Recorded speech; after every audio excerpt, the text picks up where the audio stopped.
Ça y est les gars, la saison 2022-2023 est terminée pour Manchester United en Première Ligue. Et comme on dit dans le cinéma, c'est clap de fin.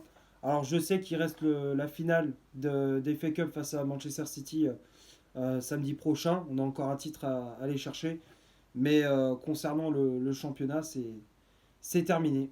C'est fini. Il faudra attendre le mois d'août pour voir une nouvelle saison de Première Ligue.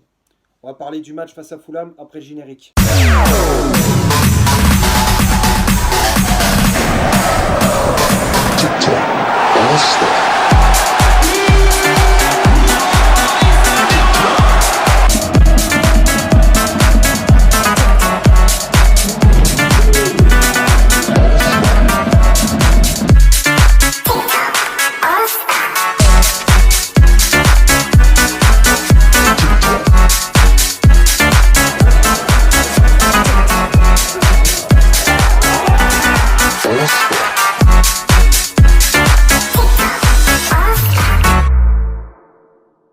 Salut à tous, amis mancuniens, supporters des Red Devils, j'espère que vous avez la forme. Moi pour ma part, je vais plutôt bien.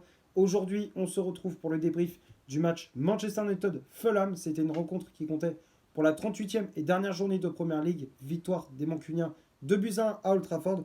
Pourtant, ça avait mal démarré avec l'ouverture du score de Kenny Tété à la 19e minute de jeu pour les Cottagers. À la 39e, Jadon Sancho égalise et à la 55e, Bruno Fernandes offre les 3 points à l'équipe locale. Et avec ce résultat, les hommes d'Eric Ten Hag sont qualifiés pour la prochaine Ligue des Champions.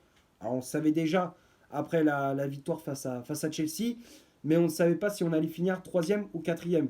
Finalement, on termine à la 3e place de ce championnat avec 75 points, 23 victoires, 6 matchs nuls et 9 défaites. Classement final, je te l'affiche juste ici. Les infos à retenir de cette dernière journée de championnat, les 4 équipes qualifiées pour la prochaine Ligue des Champions sont Manchester City, Arsenal, Manchester United et Newcastle. Les Magpies devront jouer les matchs de barrage avant d'accéder aux phases de poule de LDC. Liverpool, qui est 5e, est qualifié pour la prochaine Ligue Europa, tout comme Brighton, 6e. Aston Villa est 7e et qualifié pour la prochaine Ligue Europa Conférence. Et les 3 équipes reléguées en D2 anglaise, en Championship, sont Leicester City, Leeds United et Southampton. Alors, pour débriefer ces 90 minutes, pour parler du contenu de cette partie, la première période était très moyenne de la part des hommes d'Eric Ten Hag. J'ai trouvé un Manchester United qui était en difficulté dans les 20 premières minutes, dès l'entame de match. On manquait de concentration, de vigilance, d'agressivité. De son côté, Fulham était bien en place, bien organisé. C'était très dangereux sur leurs occasions. Ils ouvrent le score assez logiquement avec le but de Kenny Tété à la 19e minute sur un corner de Willian de la gauche vers la droite. Le défenseur de Fulham coupe ce corner au premier poteau de la tête. Derrea est battu, ça fait 1-0. Très rapidement, les Londoniens cherchent la solution pour faire le break. Ils essayent d'inscrire ce deuxième but. Ils obtiennent un penalty à la 26e suite à une faute de Casemiro sur Carney. Et là, tu avais 2 solutions. C'est soit tu te relançais, soit tu coulais. Et finalement, tu te relances avec le penalty de Mitrovic détourné par David Derrea, portier espagnol qui est parti du bon côté. Et c'est là où Manchester United a eu le déclic pour se relancer. Ça a été le déclic pour les Mancuniens. Et on revoit un Manchester United qui prend les contrôles du jeu, du contrôle du match. Ils remettaient de l'intensité, de l'agressivité, de la vitesse, de la percussion. On a eu des occasions avec Rashford, Garnacho ou encore Jadon Sancho. On manquait un petit peu de précision dans la finition. Mais à force de pousser, on est récompensé avec le but de Jadon Sancho à la 39e sur une belle percée de Fred à l'entrée de la surface. Le milieu brésilien qui, avec de la réussite, trouve Jadon Sancho dans la surface de réparation. L'Anglais qui n'avait plus qu'à pousser ce ballon dans le but vide. Un partout, c'est le score à la mi-temps. Deuxième période, on revoit un United convaincant qui va vers l'avant, qui met de l'agressivité, qui met de l'intensité, de la vitesse. On retrouve un United convaincant et qui marque un deuxième but à la 55e grâce à Bruno Fernandes sur une belle ouverture de Fred. Bruno Fernandes qui n'est pas hors jeu et qui ajuste parfaitement le gardien de Fulham d'un petit piqué. 2-1.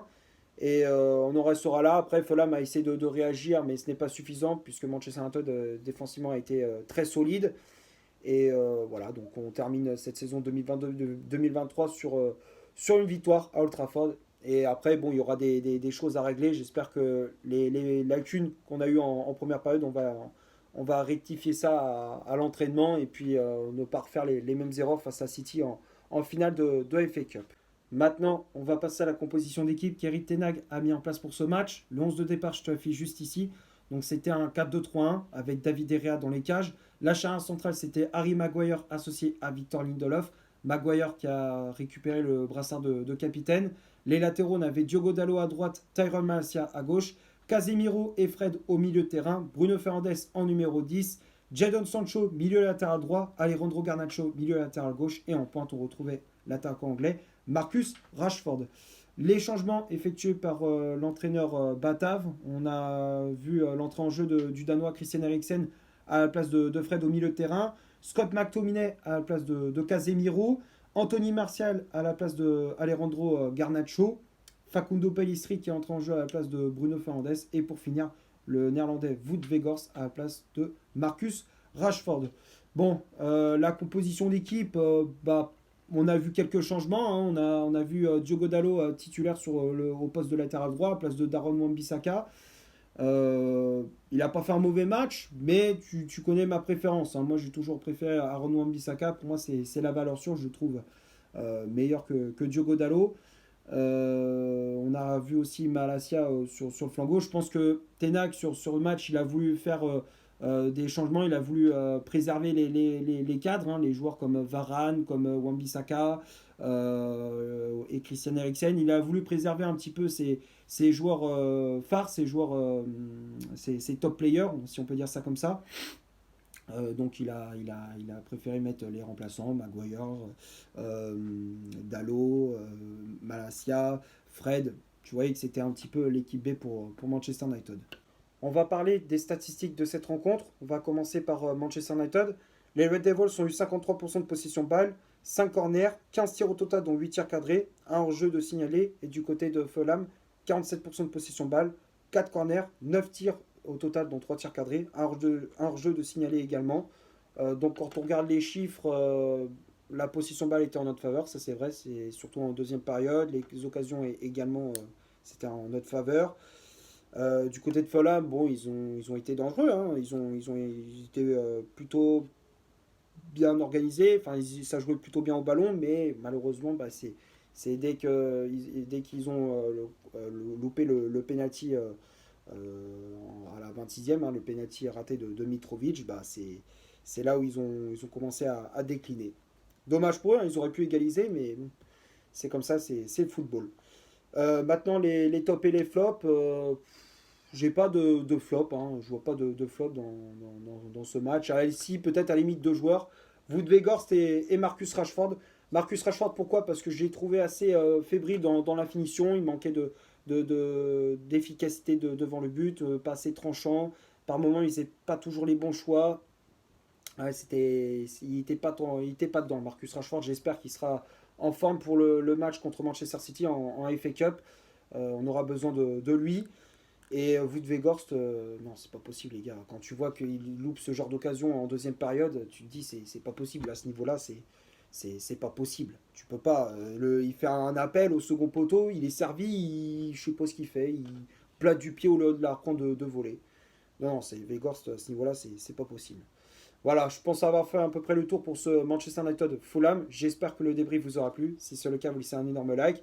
Tu t'abonnes, tu n'hésites pas à me dire dans les commentaires ce que tu as pensé du match et de mon débrief. Et d'ici là, portez-vous bien. On se retrouve pour une prochaine vidéo. Ciao!